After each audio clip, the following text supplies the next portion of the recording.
किसी ने बड़े कमाल की बात कही है कि जिसके मन का भाव सच्चा होता है जीवन में उसका हर काम अच्छा होता है। नमस्ते दोस्तों, मैं हूं आरजे कार्तिक माय एफएम से। जयपुर में एक सज्जन ने रिटायरमेंट के बाद में बड़ा सा घर खरीदा 400 गज का। और वो घर उन्होंने इसलिए खरीदा क्योंकि उनकी जो वाइफ थी, मैडम थी, उनको आम बड़े पसंद थे और उस घर के पीछे वाले हिस्से में आम का बड़ा पुराना सा पेड़ था। उन्होंने लगा कि इससे बढ़िया क्या डील हो सकती है, बढ़िया हमें घर मिल गया, बना बनाया घर था। रहने लगे उस घर में। 2-3 महीने बीते थे कि उनके जो दोस्त यार थे उन्होंने कहा कि एक काम क्यों नहीं करते, आप इस घर के वास्तु का पता क्यों नहीं करवाते कि सब कुछ ठीक तो है ना। मतलब अच्छा घर ले लिया आपने, बढ़िया बात है, लेकिन वास्तु की भी एक बार जो है जांच करवा लीजिए। तो उन्होंने पता किया। दिल्ली में एक बड़े वास्तु शास्त्र के विशेषज्ञ थे, एक्सपर्ट थे, 30 सालों से ये काम कर रहे थे। उनको बुलावा भेजा। उनका बड़ा बिजी शेड्यूल रहता था, लेकिन समय निकाल करके आए। तो जयपुर एयरपोर्ट पर गए, उनको रिसीव किया और जब घर की तरफ चले तो उनको रास्ते में बढ़िया से रेस्टोरेंट में रुक करके राजस्थानी भोजन करवाया। बातचीत करते हुए आ रहे थे तो जब ये गाड़ी चला रहे थे सड़क पर, तो जैसे कोई ओवरटेक करने की कोशिश करती थी कार, ये उसको रास्ता दे देते थे, वो गाड़ी आगे निकल जाती थी दूसरी वाली। तो वास्तुशास्त्र के जो एक्सपर्ट थे, विशेषज्ञ थे, उन्होंने कहा कि एक बात में समझ में नहीं आ रही सर जी, आप हर गाड़ी को आगे जाने दे रहे हैं, ओवरटेक करने दे रहे हैं, क्यों? तो उन्होंने कहा कि अरे सर, ओवरटेक इंसान तभी करता है जब उसे वाकई कहीं जल्दी पहुंचना हो। तो इनको मुझसे ज्यादा जरूरी काम है, इसलिए जाने दे रहा हूं। और ओवरटेक कर भी लेंगे तो कौन सी बड़ी बात है, शायद ये इंपॉर्टेंट काम से जा रहे हो। वास्तुशास्त्र के विशेषज्ञ थे, एक्सपर्ट थे, मुस्कुरा के रह गए, कुछ बोले नहीं।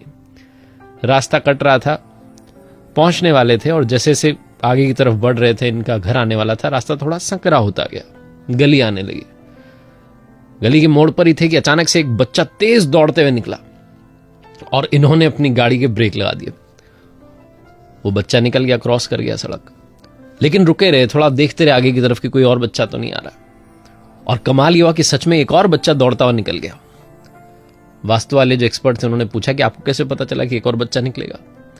इन्होंने कहा कि सर आपने देखा होगा बचपन में हम भी जब खेलते थे तो अकेले नहीं खेलते थे, कोई भी बच्चा अकेले मस्ती नहीं करता, कोई ना कोई उसके आगे साथ पीछे दौड़ रहा होता है, तभी जाकर के इतने जो है मस्ती में दौड़ रहा होता है। तो मुझे पक्का था कि कोई ना कोई बच्चा इसके पीछे भाग रहा होगा।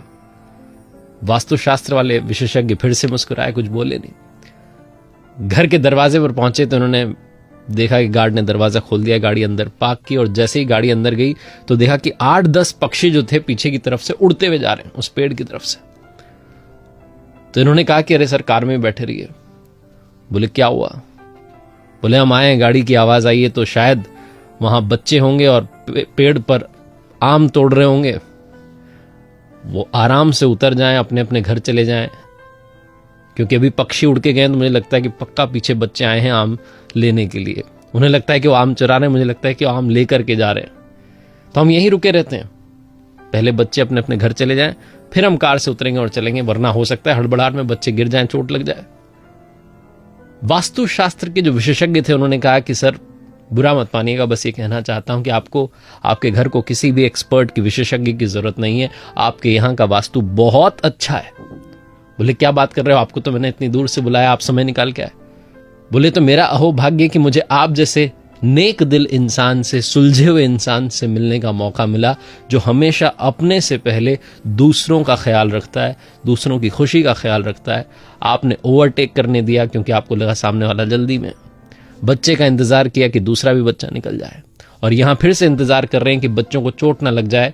वो बच्चे तो आम चुराने आए, लेकिन आपको लगता है कि वो आम प्यार से ले जाने आए।